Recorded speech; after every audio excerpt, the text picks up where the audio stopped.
Hola, cafeños. We are Cafe Con Leche Travels. My name's Travis. And I'm David. And today we're going to something that's really cool and different. Some people may not find this fun, but we're going for it. It's called honeybee therapy.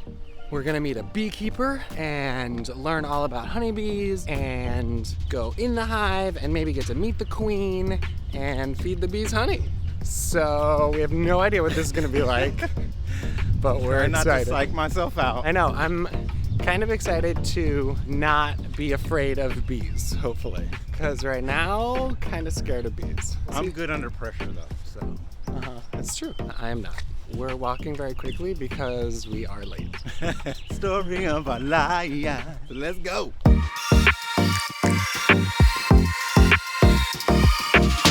So I found this on Airbnb experiences, which I never actually looked at, and lived in Los Angeles for 5 years. There's so many cool things to do that I had no idea about. You guys, this is also my first time being in the passenger seat and David driving. So this is very exciting. I'm just gonna be like napping. Travis drives like a grandma. I drive like I need to be somewhere. I'm responsible and respectful on the road. So this is in some guy's backyard in Echo Park neighborhood of Los Angeles, which, if you know anything about LA, of course there's a beekeeper in Echo Park. That tracks. That makes sense.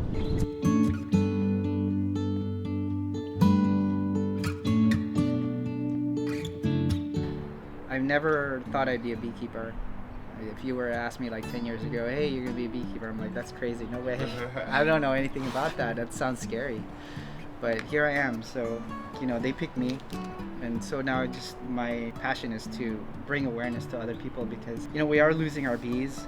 And because scientists and commercial beekeepers know how to split hives and artificially inseminate queens, they know how to increase their production of bees. By making more bees, they're able to pollinate thousands and thousands of acres, but that's not necessarily like a sustainable practice for them. Those are bees that are chemically dependent. They have to be treated for mites, so they're given miticides, sometimes antibiotics. They feed those bees sugar syrup instead of nectar. They feed them pollen patties instead of pollen. So pollen is collected by the foragers and they ferment it. So that pollen is fermented so that it's digestible to the young larva. And then they mix it with nectar and then they feed it to the young larva, so it rises like bread. That's why they call it bee bread. And you can't get it anywhere. You can't get it in the store or nothing. And you have to have all the essential amino acids, vitamins, minerals, everything in that pollen for a bee to grow healthy. Just like us.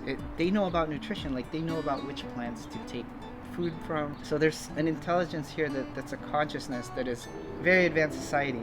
Like bees were not native to America, so honeybees were not native. We had like native bees, but like honeybees, the European honeybees, were brought over here by the Spanish in South America, like in the 1400s, and then the English brought the European honeybees to North America, like in the 1600s. And it was like a 3-month journey, and the monks who did that wanted mead because they can't go without their mead. They couldn't go without wax because that's what lit the evening, and beeswax is the most delicious smelling scent when, as opposed to like whale oil or some oil that was burning.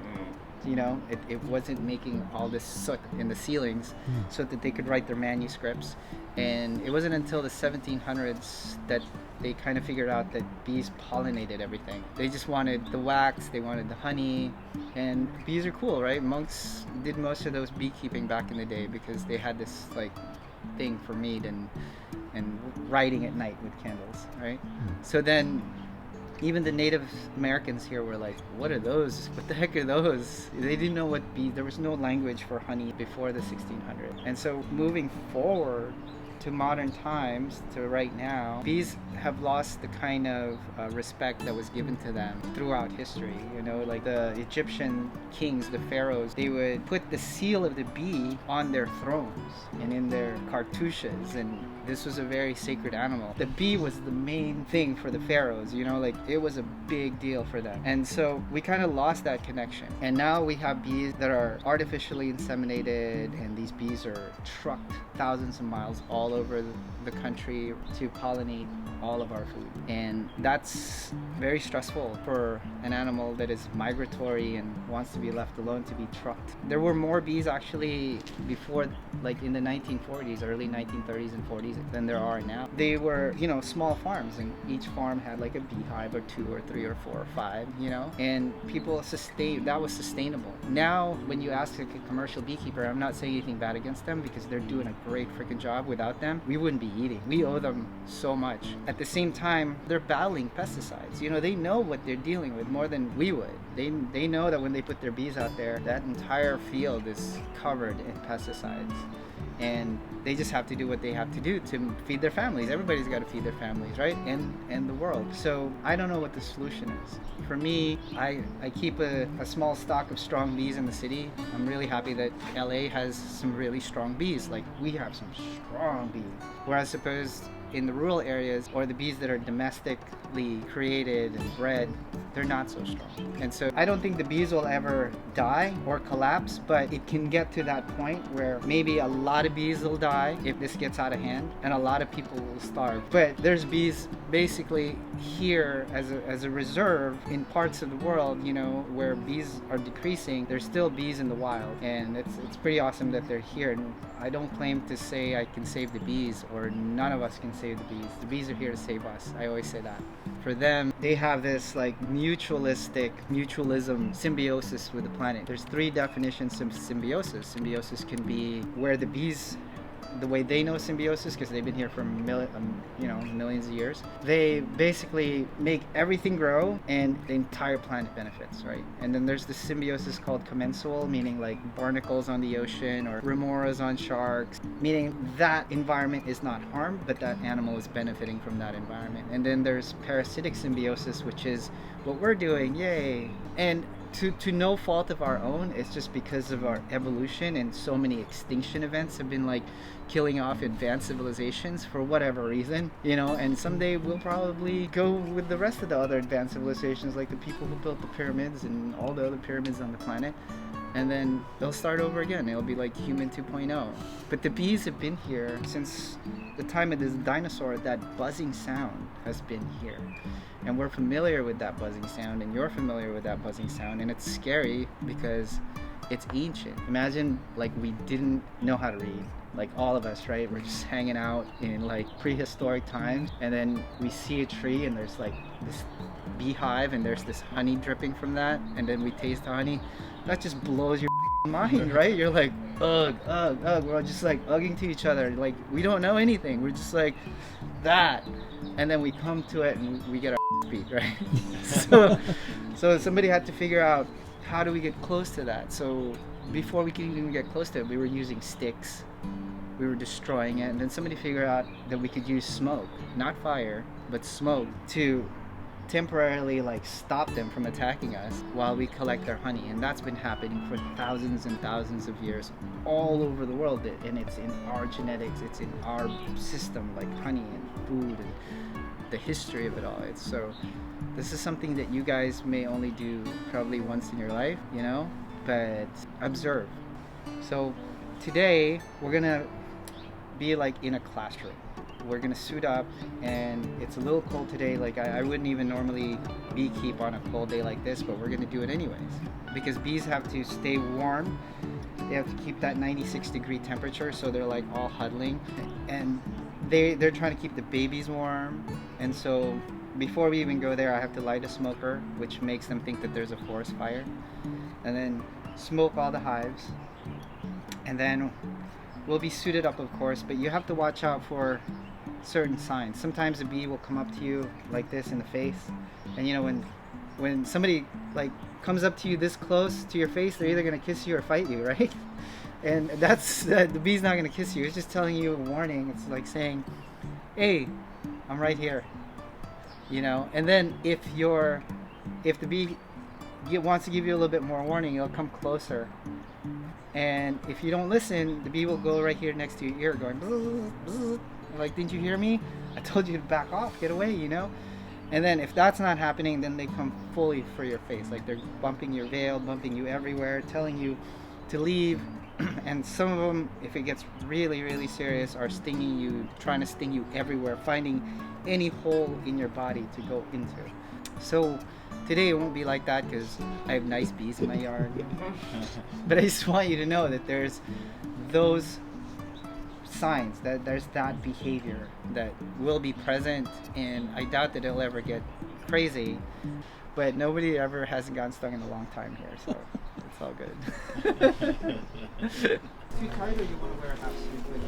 Oh no, this feels fine. Okay, cool.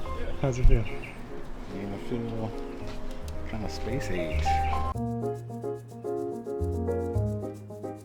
I'm gonna have you guys sit next to a hive, because before we go and open up a hive, it's like coming up to a person and asking to be intimate with them. And I'm serious. Like, you just don't go into a person and say, "Hey, let me in there," because it's a body, it's their home, right? So you wanna just sit there, observe the bees flying in and out, bringing in forage, bringing in all kinds of things into the hive. You'll see the guard bees, and I'll give you guys some popsicle sticks so you can feed the bees some honey and give them a little bit of a offering before we open.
I'm a beekeeper.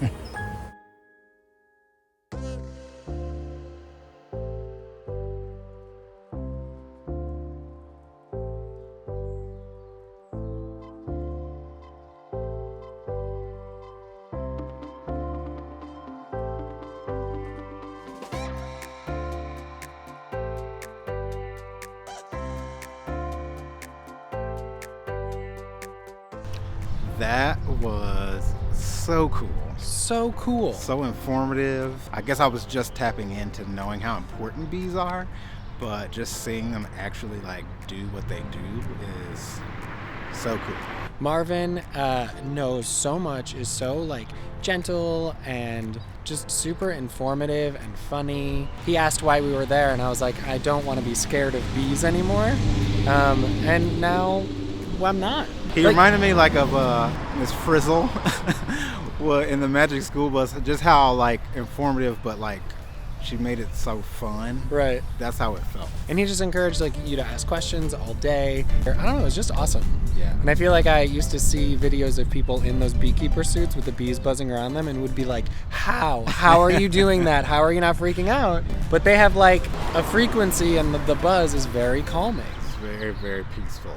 And it's really almost like you're not there, and they are just working away, and you just are kind of Just invited observing. into the space, but you don't feel like you're hassling. As long as you do what you're supposed to do, you don't feel like you're scaring them or anything.